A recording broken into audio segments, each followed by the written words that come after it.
Kantor petugas penyelenggara ibadah haji Arab Saudi daerah kerja Mekah menerima kunjungan Wakil Menteri Haji dan Umroh Kerajaan Arab Saudi.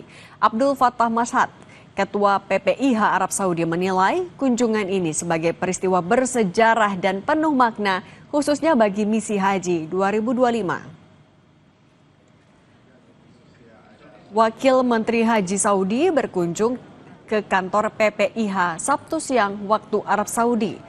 Ketua PPIH Arab Saudi, Mukhlis M. Hanafi menyampaikan apresiasi atas keberhasilan Kerajaan Arab Saudi dalam menyelenggarakan ibadah haji 2025. Indonesia menjadi bagian dengan kontribusi hampir 16% dari total jamaah haji luar negeri.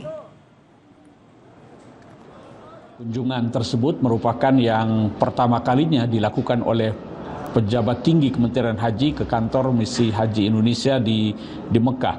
Ini menunjukkan perhatian, kepercayaan dan penghargaan yang sangat tinggi terhadap misi Haji Indonesia yang merupakan misi haji terbesar di dunia.